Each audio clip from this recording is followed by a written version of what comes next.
There we go. We're live. Good morning, good afternoon, and good evening, everyone. Or for the night owls up, I don't know. What do you say? Good night seems too final. Hello, everyone, and welcome to my channel. My name is Margaret Pennard. I'm a historical fiction and fantasy author.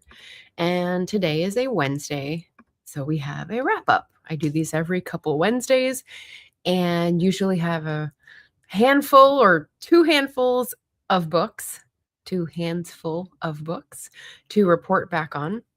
So hopefully, if you're a booktuber, reader, appreciator of words, you'll hang around and enjoy the community that we have here, talking about all different genres and yeah, just diving into what we really appreciate about the books that we're reading. So I've got 8 today. I sort of debated the cookbooks. I think I'm going to do a cookbook feature. So we'll put those to one side for now, and I'll just tell you which one that I finished. That took quite a while because that was quite an accomplishment. I do have a question of the day up in the chat, and I put it as a pinned comment, which is about your February readathons. February. Yeah, no one says it like that. How are your February readathons going? I'm going to be talking about the Black Authortuber Readathon today and the Climathon today. So those are my two main foci for readathons this month, because one is for the month and one is for the year. So we've got both sorts of reads going on, and maybe you're participating in those. Maybe you're participating in a different readathon, and I just want to hear about what's cracking, what's popular, and hope you share it in your comment. So I'm going to start with a hello, Cat Paw. Wow, StreamYard's really slow. So there might be a delay in the comment reading, so bear with me here. So the first book I'm going to highlight because I got to read an indie arc. It's called River's Edge, and I had it as a electronic, not on a platform. So unfortunately, I can't share the image in a live.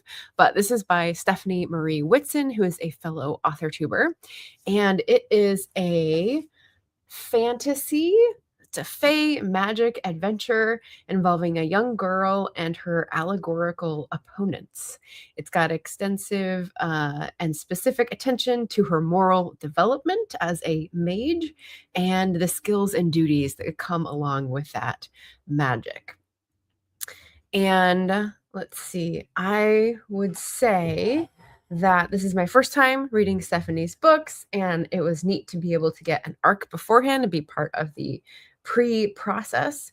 The style isn't really for me, but it might be for people who like reading old legends like the Mabinogion, Welsh tales and such, people who read slowly to absorb the language, because she has a lot of very incantational sounding language, and people who find relief in very clearly marked good versus evil worlds of fantasy. So there's the young girl that we're following, her teacher, and then sort of the unmarked, unexplained villains. And so we just see her moral development in cultivating her own power and magic in the world. And so it felt like it was definitely part of a greater story. So we'll see if there's more that comes out from Stephanie about that.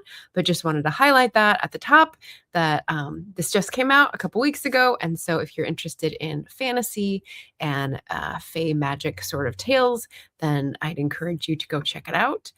I went and looked up on Stephanie's Instagram the link that she posted to buy it, and it's on a books to read link. So there's 3 there. There's it looks like a German link, and Hoopla, which is the library, and Kindle. So I'm not sure which link will work for you, but there is the link in case you want to check it out and read a little bit more of the synopsis. So that's the first one. Good evening. Hi Mojo. How's it going? Okay. I think that's Cat Paw's answer to the readathons question. So I will hold that for now, because I'm going to talk about current reads and question answers in the middle. because we got 8 books to get through. That's why I labeled it the Gang of 8, because the Gang of 8 is also the 8 like highest ranking intelligence congressional representatives, senators, and representatives. And so they're the people who are supposed to know about like election interference and stuff. Anyway, they're in the news right now because they're trying to get information and it's being made very difficult. So I thought I'd put it in my headline, see if it does anything. Okay, so that's my indie arc promotion at the top, so people know about Stephanie's book. And now I'm going to switch over to BlackAuthorTuberReadathon recommendation. And the book that I read, that I finished for that, is When the Moon Whispers of Blood. And it's got a great cover. This one I have on Kindle. So that's by Garnell Wallace. You can see it says Southern Gothic Romance, and it says BWWM, which means Black Woman, White Man. So it's very Southern Gothic. I got a taste of what that means by reading this book, which is great. So there's the really cool cover. And let's see, I've made notes on all these. I've got Southern Gothic is high drama with supernatural and ancestor magic. So basically what we have is someone who is going through some life transitions. She's like a middle-aged woman. She's had some defeats. And there are trigger warnings for violence, specifically miscarriages, and then the magic stuff is somewhat violent as well. But yeah, so she's had a lot of sadness in her life and breakups and stuff like that. And we're inserting in her life at this time where she's trying to figure out what she's going to do. So our heroine has an ex who's like hovering on the side. She has family members that she's really comfortable with. She has family issues that she's like not kosher with. And then we get the supernatural beings sort of like chiming in. So yes, high drama. Yeah, lots of action. We go between Atlanta for some of like the city scenes of her earlier life and Melancholia Cove in Mississippi.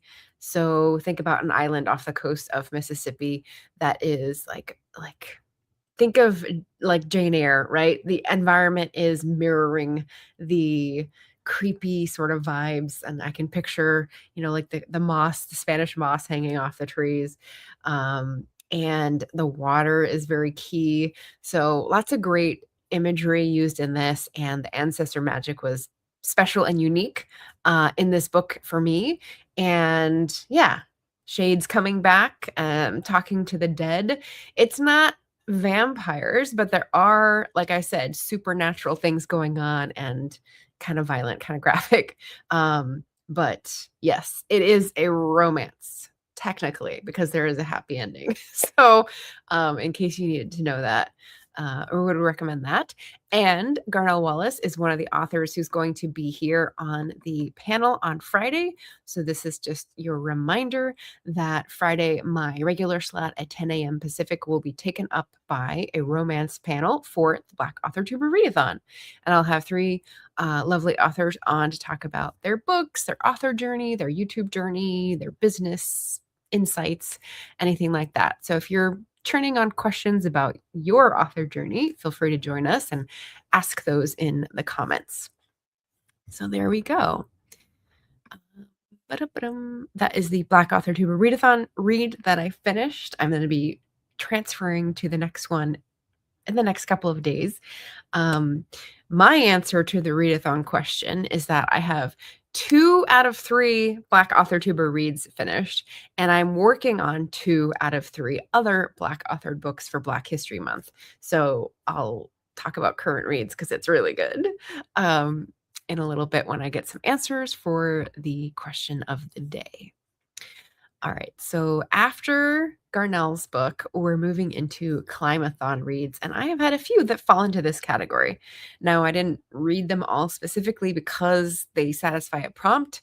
I think if you've seen the live I had with Tasman, who's the co-host of Climathon and the creator, they all apply to multiple prompts. And the idea is just to learn more about the earth, learn more about how we need to steward it better, and get active about ways to get more people aware of that. So the first one for that would be this book. I'm going to move my titles along here, which I did talk about a little bit last time as a current read.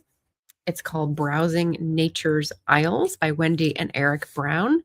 A year of foraging for wild food in the suburbs with a pretty little basket.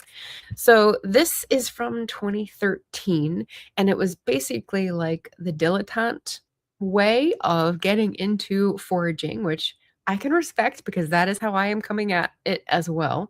They sort of dabbled in berry picking, in mushroom hunting, did these one-offs that didn't really get into the intuition and the deep knowledge of nature science to forage. And then they decided, no, we really want to get better at this. And so, in addition to their garden, they really put a goal for 1 year to make at least a meal a week be entirely foraged food. And so it's not an expert. It's not like Gathered with Gabrielle D'Urberville, which I read and I really liked. That's her livelihood. These folks have other jobs and are raising kids and are doing this as a sideline, and then wrote a book about it. So more about my level of constantly trying to learn more, but not depending on it for livelihood or for sustenance, but looking ahead to where that might be the case. Who knows? Who knows, really, right? And so they had a very, I wouldn't call it lackadaisical, but a light-hearted approach to foraging, to recognizing trees, to making mistakes, to learning about other animals that forage as well, like a bear on the berry bush. And I liked their push and pull of how do we interact with the ecological system, because it's not just the food and us. There's also, again, other animals and creatures that depend on that resource. How do we fit in a sustainable way? So I liked that approach, and they really made this more of a memoir and a processing book than a how-to book, and they make that very clear. They're not claiming to be experts, and so it's a gentle introduction, I would say. But having read Gathered just before that, it felt sort of like I was going back. Also, they are set in Maine. Their house is in southern Maine. So, how much carryover is there with Portland, Oregon, or Northern California? I would have to look into that, or find someone who has done a similar book who lives in the places that I live. So that was pretty interesting.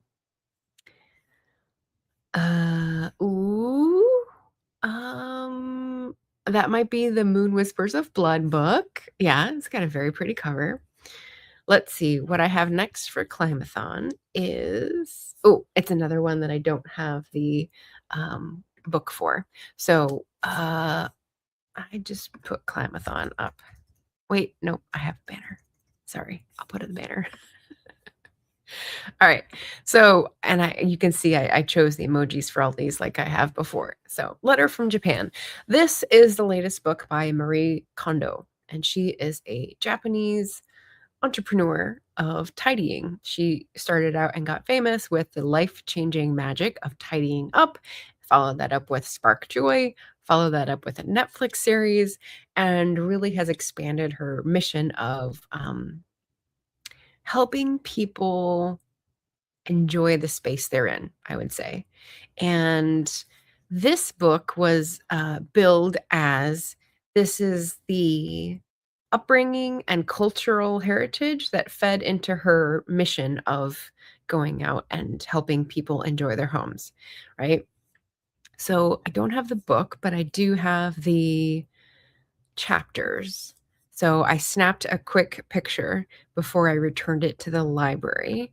And what I can do is actually, I don't need to share it. It's not a very good picture, so I'll just speak through it. So the contents, I'm looking at the table of contents. She has different chapters and she relates different examples to illustrate the chapter theme. And to me, the themes were a little out of reach in terms of how to interpret the stories. I really liked the stories, but the connection and the unification of each chapter, they could have all gone under anyone, it seemed like. So we have cherish, we have perfect, we have consider, and then savor, purify, and harmonize. And so to me, all of these are, I don't know if anodyne is the right word, but a little generic. Yes, they may be unified ideas about how she's organized her stories, but not knowing as much, and this being a quite short book with pretty um not toned down, shortened chapters and stories. It's not like very involved. It wasn't clear to me how they were not just sort of interchangeable. And so we talk about really cool things. She talks about the seasons. She talks about the concept of kawaii, which is like cuteness, but how it evolved and what it really means to Japanese people. Fandoms, which was a fun one. The tea ceremony that she learned as a kid and what that really taught her. Mastery of things, being a manga fan, going to hot springs, making onigiri, making the rice balls, salt. She talks about salt in a very serious way. She talks about waterfall meditation, which I'd never heard of before, like standing under a waterfall so it pounds into your head and like you have this cold but then like a heating sensation. So that seemed pretty intense. Her time as a shrine maiden when she volunteered at a shrine. Yeah, and space. So she crafts these stories from her life that are about the values that she's taken from her own experiences and gives a little bit more background into why she thinks it's so important to have a tidy environment, to and feel comfortable in your space, right? And that is different for everyone. So I appreciated that. I liked it. I enjoyed the stories and the little bit of cultural knowledge it brought me, without really latching on to any of the things. Although I will say I left the book with the feeling that I would like to make an altar in my apartment, but I'm not sure where it would go. So I still have still have thoughts about that. But yeah. Let's see. Oh, Cat Paw's got for foraging, we have chaya, which is tree spinach. I've never heard of that. That's cool. Yerba Santa for flavoring and to make wraps, which is similar to Greek dolmas. Oh, okay. So like a leaf. Moringa, which I've heard of. I've seen that in recipes.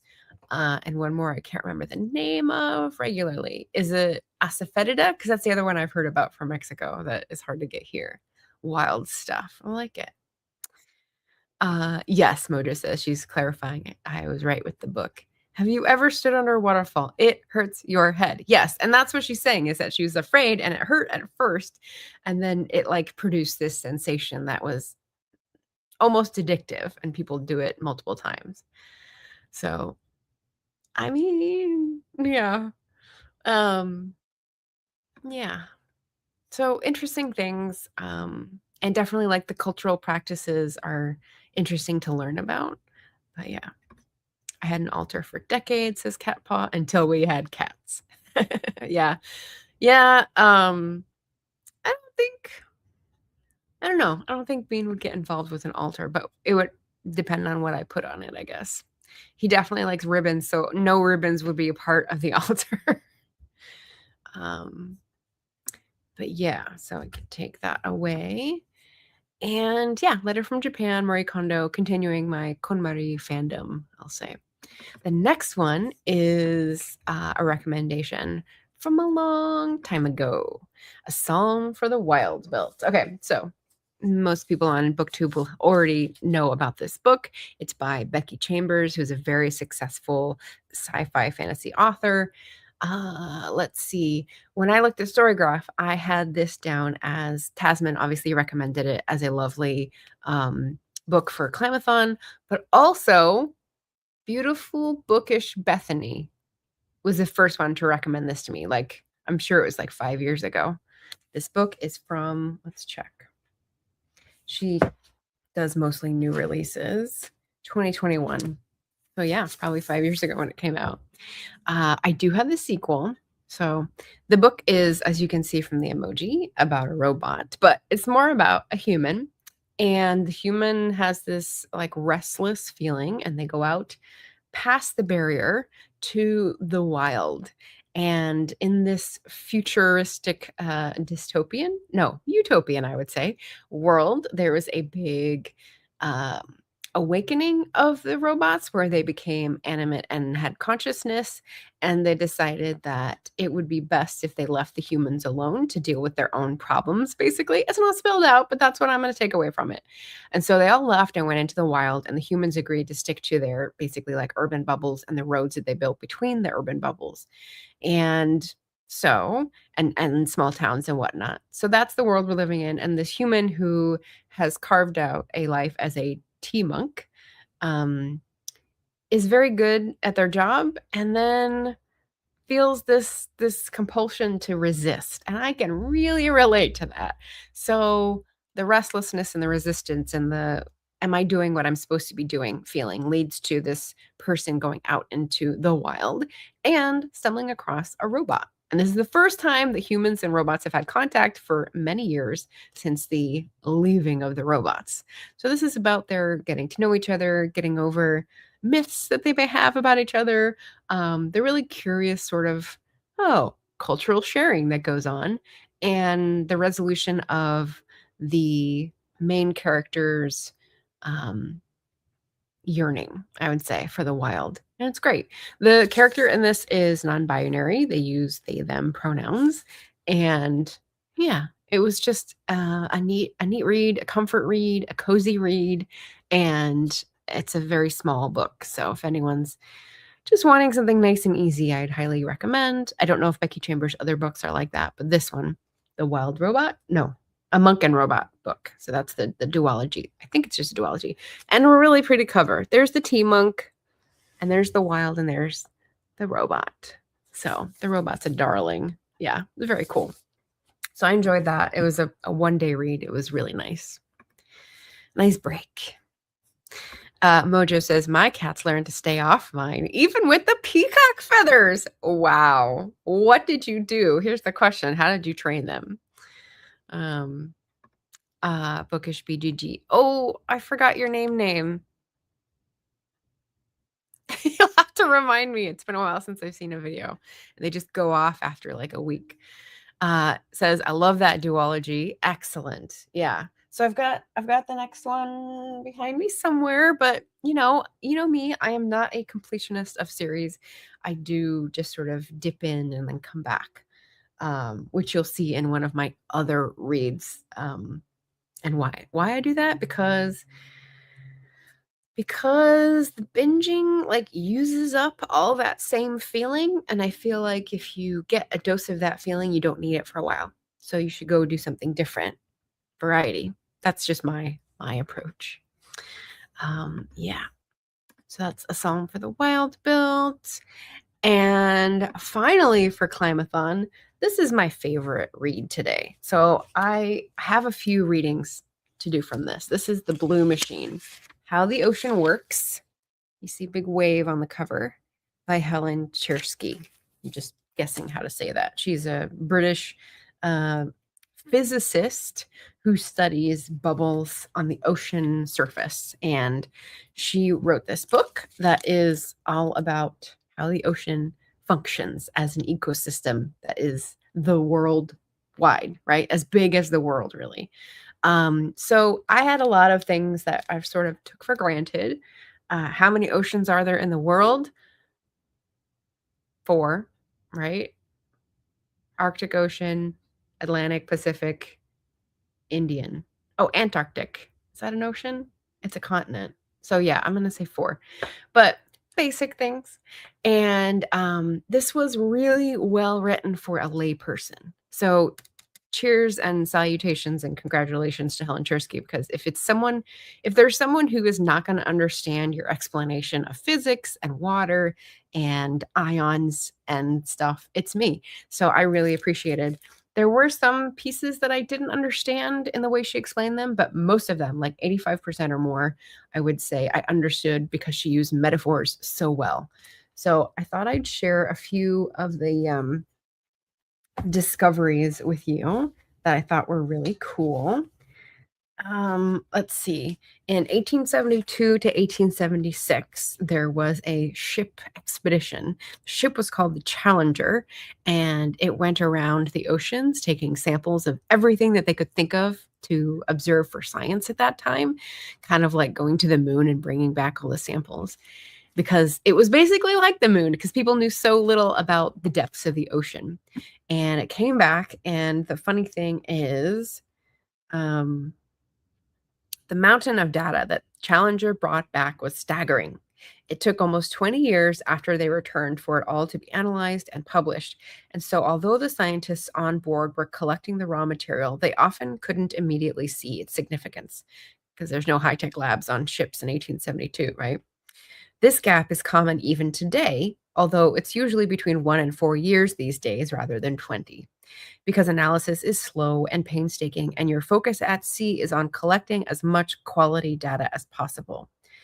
If you ask a scientist what they learned as soon as they step off a ship, the answer is frequently, we don't know yet.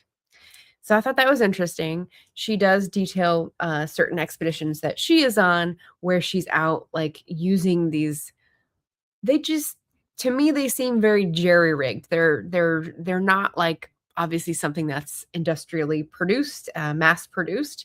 So they create these measurement machines that they put in the waves, that they put in the ocean, that they put next to the ice, and it's very, very creative. And so it's also very brave to go walk out on the ice and pick this thing up.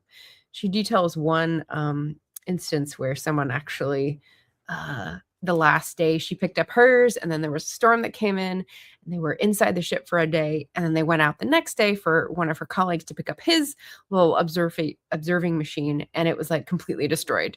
Like they could see some wood splints, and like that was it. Like the ice had crashed into it so much that his data was all gone. I was like, wow. Yeah, so hard to do the observations sometimes. And here's why she does that. This is another quote. It's perfectly possible to be an ocean scientist without going to sea. There are lots of expert modelers and engineers who don't go into this environment themselves. But to me, it feels essential that someone is there in the clutter and beauty of reality, making sure that the computer models don't stray into the world of computer games. Nature is constantly surprising us, especially in the ocean, and the quickest way to find those surprises is often to put experienced eyes in a position where they can see the problem in its context. I thought that was really key. That was really great that she is explaining, like, here's the framework of understanding we need. This is why I'm out here doing all these dangerous things in the Arctic, etc., where the storms are. Pretty cool.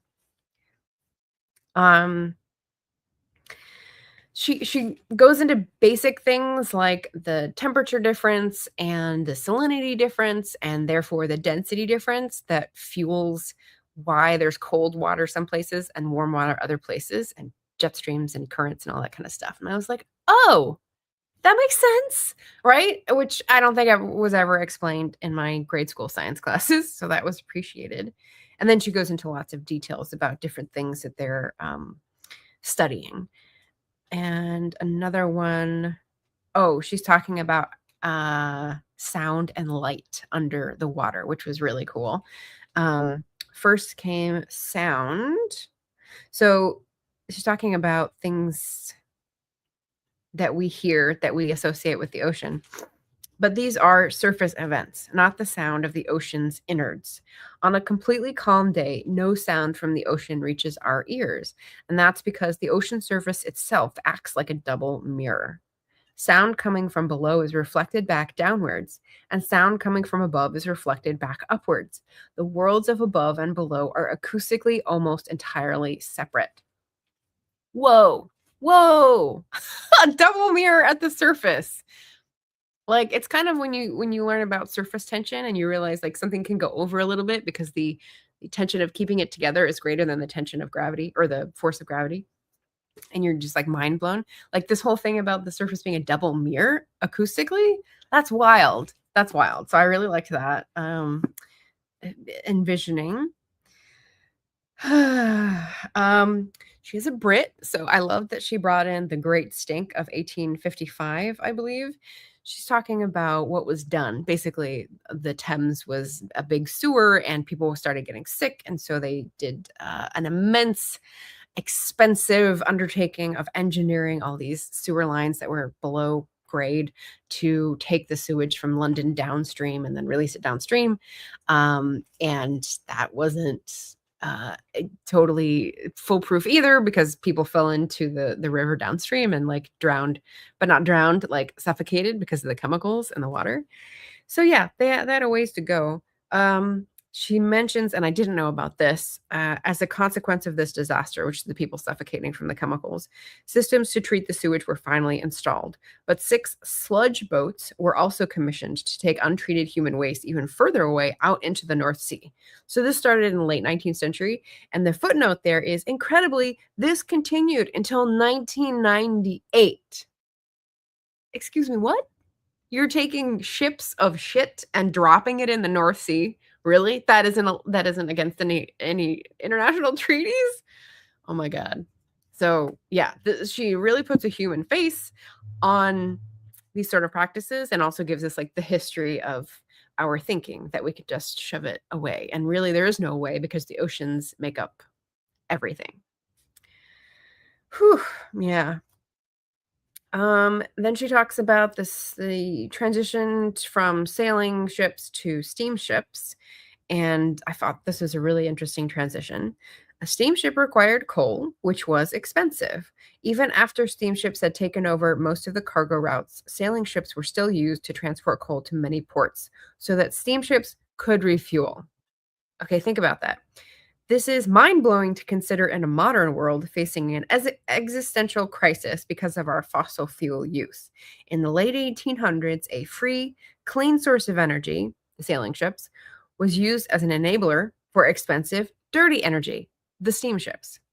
Without sailing ships to transport the coal, steamships would have been limited to the small number of ports that had direct access to their fuel.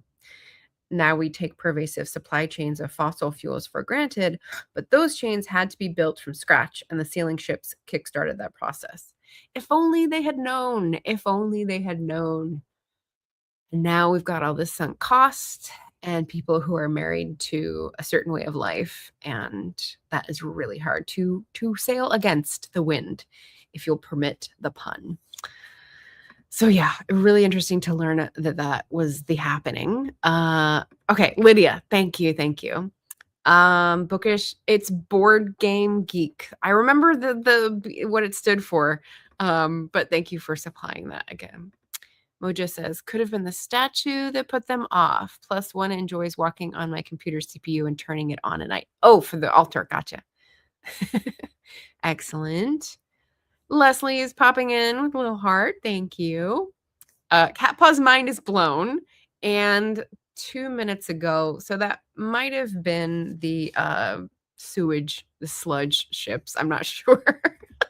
And then Lydia 1031. So I think that's the sailing ships and the steamships thing. Yeah, knowing how common dumping excrement into our oceans and hoping no one finds out. Yeah, started early. And it hasn't. It's too easy, right? Who's going to enforce it? Who's going to detect it? You can't be everywhere all at once. Yeah, it's hard. Yeah, so interesting to know. Interesting to be armed with information. I have a few more quotes. What is this one? This one is about plastics. So it's only like a tiny thing. She's not talking about plastics in the ocean. There's a whole different book I read for that. But she has a footnote. Incidentally, we can add up the amount of plastic that has probably ended up in the ocean, and we can only find about 1% of it. We don't know where the rest has gone, which is possibly more worrying than knowing where it is. And I agree, because like, what? with all the detection we have, we can detect from satellites the different temperatures of water on the surface. Like, it's crazy what we can detect from satellites, but the plastic is hiding somewhere. That's a little horrifying for me. Let's see. Another thing is, this also blew my mind. This is a good one. The big picture. It's not just that a warmer ocean stresses fish. She's talking about the migration of species to the north and how that changes the fishing industry. Or even that a warmer ocean will shift fish populations towards the poles. Yeah. It's that the extra heat changes the engine itself. So, like, if you change the heat, you change the density, you change what goes up and down, you change what pushes the water around. Its patterns, its speed of operation, and the location of the physical features inside it. That's a whole thing. I won't go into it now, but that's a whole thing. The physical ocean patterns will affect the biological ocean patterns because they're all woven together. And the biology can also affect the physics because phytoplankton change how light travels through the ocean, and therefore the depth at which energy from the sun is converted into heat.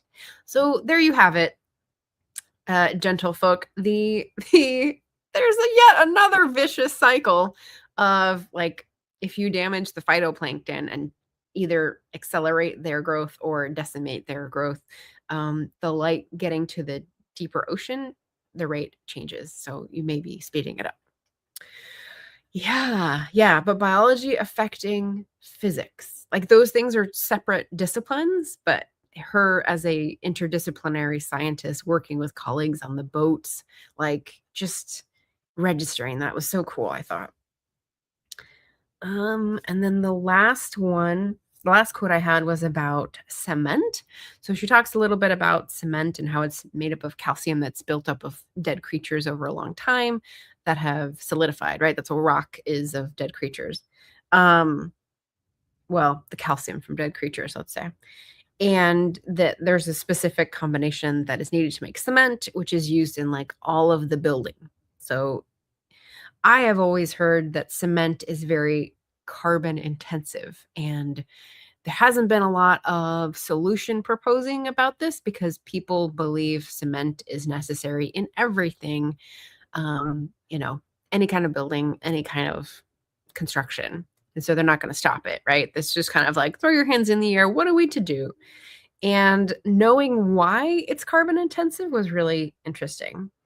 So she goes into the calcium connecting with carbon and then the carbon going bye-bye once the calcium is used up in cement. I thought, oh, okay. So then she talks about how people perceive this. If someone builds a cement factory in an old woodland, there's at least a decent chance that most of the consequences will be visible. The extra traffic, the extra jobs created, the extra pollution, the disappearance of wildlife, and the money brought into the local area. A local person at least has a chance of seeing the outline of the trade-offs involved. But if someone dredges the seafloor to harvest fish, no one can really see the state of what's left behind, how long the damage remains, and which other species are affected. Although they might be able to find out what the fish sold for and how many people were employed on the fishing vessel. So we have to be very careful about what we do in the ocean because it's easy to be blind, either deliberately or accidentally, to the full picture.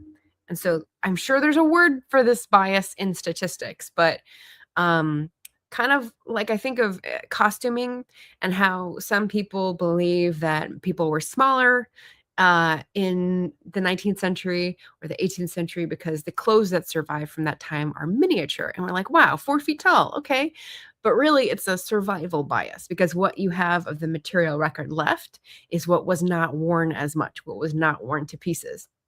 So this dredging of the ocean floor is an example of easy to measure bias, right? You can count the fish, you can count the dollars, but you can't count what you've destroyed underneath the ocean because no one measures that and it's expensive to measure. So it's just like really good points all around the science. And I really appreciate a science book when it can make me understand something. So highly, highly recommend The Blue Machine by Helen Chersky for a Climathon read or just a general edification about how the world works. Lydia says, maybe the plastic melts at the bottom near the vents where it's really hot because it's so close to the Earth's core. I don't know. So what's interesting is that there are vents. I don't think there's enough to disappear the plastic, but in between the vents, when it's just an ocean floor and it's completely dark and there's weird life down there, right? It's a type of crust that is ocean crust instead of continental crust. And they find that there's metals down there that turn into like little marbles. And they're just like little round spheres laying on the ocean floor, round metallic spheres. And I don't want to get into a Michael Crichton scenario, but maybe that's what he was thinking of when he wrote that book. I'm just kidding. But that's just weird to think about, right? There's a TikTok account that I follow. It's called Ocean Exploration Trust that actually does, I don't think it's like kilometers down where they're talking about these metal spheres, but it's darker than people can go scuba diving for sure. And it's like this rover where they have a camera and they sort of, there's a few different people together and they're narrating what they see and calling out like what species. Oh, that's a transparent sea cucumber floating through the water. And you're like, wow, it's really cool. So, if you don't follow them, you can check them out. Ocean Exploration Trust, I believe, is the name. Lydia says, I know there's a giant trash island somewhere in the Pacific, I think. Yes, there are more than one gyres in the oceans, but the one in the Pacific is the most famous. The Great Pacific Garbage Patch, I think, is its name to its friends. And yeah, not natural. And my woe was for them dumping sewage all the way to the 1990s. Yeah, isn't that crazy? Like, what? So, yeah, the companies who are now releasing sewage when it's not taxing the system because it's cheaper into British waterways is, hey, it's only 30 years out from when we did it to the North Sea. So what's the difference? Right? Okay, so between Climathon reads, I'll take a little break and answer, or not answer, but go back to Cat Paw's comment, which I think had to do with readathons and reading. A friend reminded me about Elizabeth Peters, Barbara Michaels, and her Amelia Peabody series. Oh, okay. So I know Elizabeth Peters wrote the Brother Codfell series, which is set in England, and I think she had one that was in Australia because she was Australian. But Amelia Peabody series set in 1880s Egypt, which is even cooler. Great fun. I've gotten completely sidetracked. Well, that is excellent because it feels like a cozy mystery, maybe what a lot of us need at the moment, right? I really liked the Becky Chambers, so yeah. Okay. Other reads. So here's like the catch-all category. I have 3 left in this. And one is a library book that I had to return. So again, I don't have a cover to show, but it's called When Serpents Sleep. It's by C.S. Harris. And it's a historical mystery romance, that blend of 3 things that I usually really like. And I've read 1 or 2. I really liked the first one in this series. It's basically Regency rake takes up the cause of vulnerable women and defends them, basically. But by the time I got to this one, which is like, I don't know, 7 or 8th in the series, his lady fair, the gentleman who does this sort of Robin Hood activity, his lady fair has been discovered to be his stepsister. So it's getting a little soap opera-y. And I looked up the author because she does have a lot of great setting detail, which I appreciate. And she's got like a PhD in historical stuff and studies this and has published nonfiction on it. And so I was like, okay, she just likes to sensationalize the stuff, I suppose. So I thought that was interesting. It's very good for like action and drama and putting people in peril and getting them out of impossible situations. So if you want that kind of escapism, like definitely check out C.S. Harris for Regency mystery romance. My next one I read for Climathon, but I'm not going to recommend it because for me it was not what I not what I could handle. So this is the Mourner's Bestiary. I was pretty excited about getting it from the library. It took a long time for it to come in on hold. It's by Erin Kafal, who is the author of All the Water in the World. This published first in 2022, so I gotta believe that All the Water in the World came out like the next year, because I only read it a couple years ago. So yeah. I thought it might be a bestiary in the terms of like these are the animals we're losing, because a bestiary is like a definition of certain animals. It's supposed to be, at least in my definition, and just like processing the grief of our ecosystems changing. But it starts off with a cliffhanger of the author going into a seizure with only her son on an island that is inaccessible because of storms off of Maine. And so that was very terrifying to read about. And of course, she's written about it. So I know she survives, but it was too gut-wrenching. It was too tension-filled. And so when I kept reading, she goes back into her past. She talks about her family history of this genetic illness of the kidneys, and how it's sort of a curse of her family, and how her dad dealt with it, and how her grandfather dealt with it, and how her mother dealt with her dad having it, and all these different things, and her own relationship. But it's like skipping to the past and then back forward, and then skipping to a different past and then back forward. And the bestiary part where she talks about the animals is only very slight, and it's only like a paragraph at a time. So for me, after what was it? About 60 pages, I was like, I can't handle this skipping back and forth. I need to know what happens to her on the island. So I skipped forward to where it was like the place where she had the seizure again, and then sort of skimmed to what happens to her and how she got safe. And there was a lot about her relationship with her mother that is very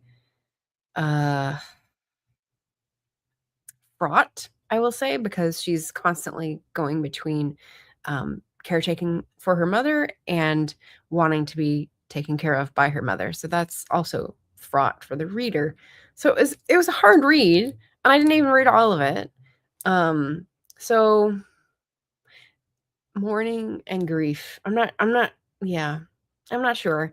I really like the author's fiction, but the nonfiction, the structure of it and the visceralness of it was just too much for me. And I may be able to take this at a different time, but yeah, it just hit me too hard. And so I had to like see that she was okay, at least till the end of the book, and then sort of turn back.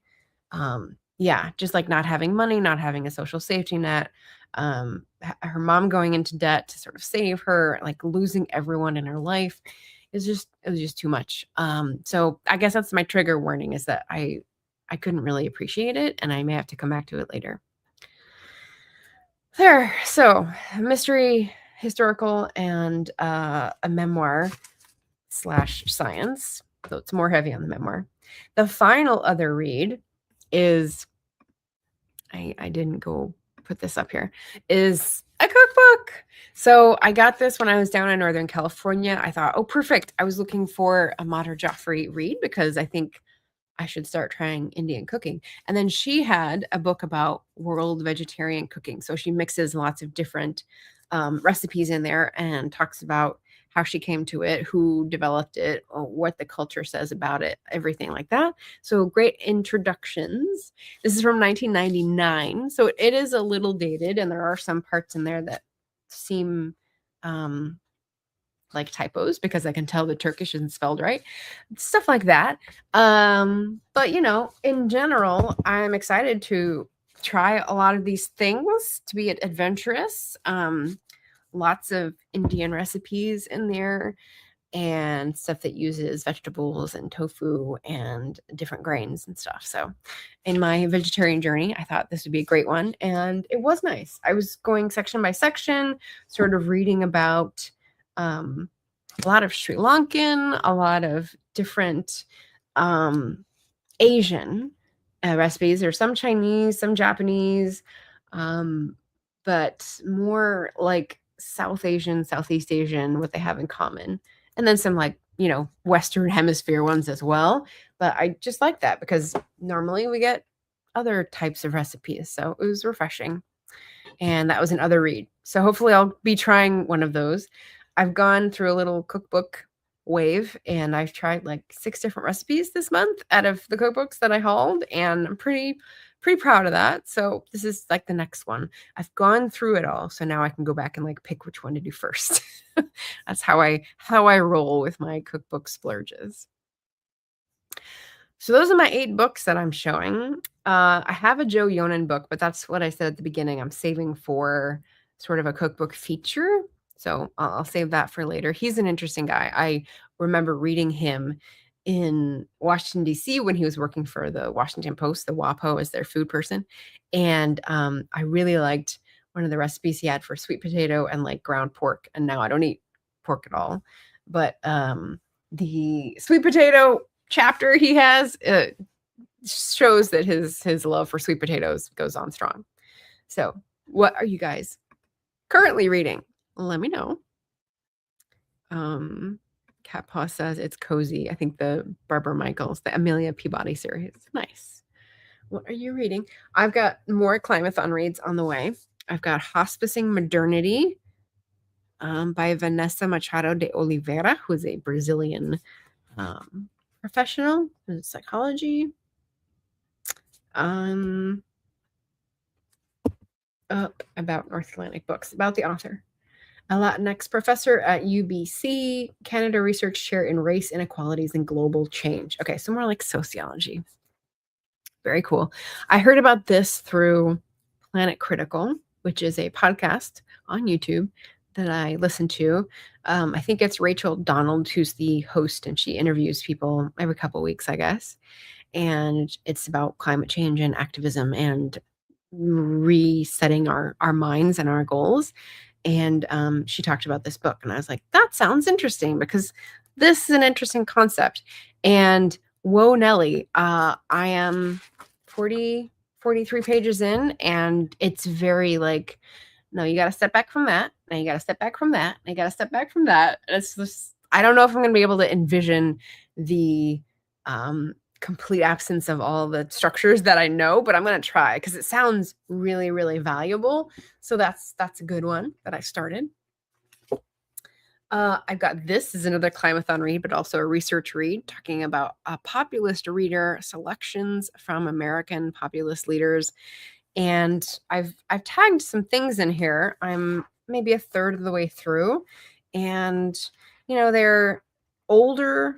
It's probably published in the 60s, so it's mostly researched things from the end of the 19th century about populism, about how it grew, about what the interests were, and I just felt like it would be valuable maybe for research for a novel, but also thinking about what we have now and how the populism psychology works and organizing works.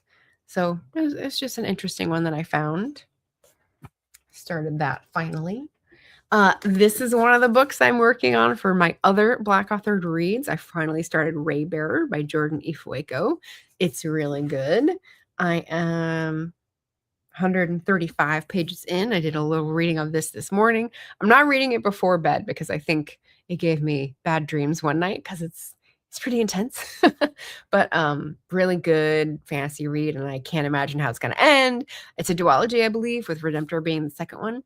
So I have an inkling of where it's going because of the title, but yeah, it's fun. It's very fun and good. Just a good story to read. My other Black Authored read is it's called When Trees Testify. It's an audiobook I got from Libro.fm, and it is by Beronda L. Montgomery. And so I saw she was interviewed here on YouTube at Black Authors TV. And so I listened to her. It's a heavy read. It's not as much about science as I want it to be, but it does have a lot of Black history in there, and maybe I'm only maybe a third of the way through. Maybe we'll have more science as we go. So So that's 4. And then the 5th one I started is Africa is Not a Country, Notes on a Bright Continent, which I like, by Deepo Faloyin. So this is a new book that I bought from Postcard Bookshop in Portland, and it just seemed good for the moment. So I've only just started like the prologue and the first little bit, page 15-ish. But again, a little combative, a little aggressive, and I like the energy.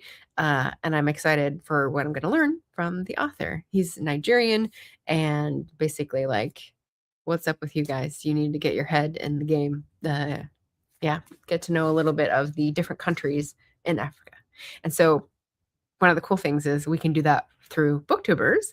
My friend Marion lives in Rwanda, so I get to learn about Rwanda from someone who lives there. And South Africa, we've got Mike in South Africa who can tell us about the history of that country that he's reading about as well.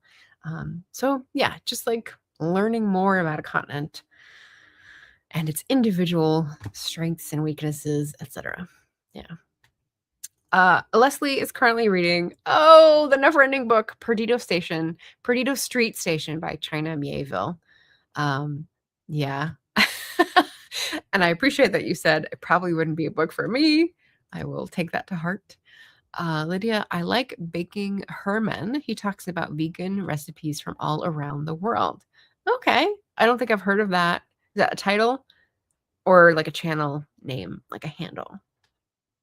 I don't have TV, so a lot of people get to know cooks and stuff from cooking shows, and I don't know that one, so let me know.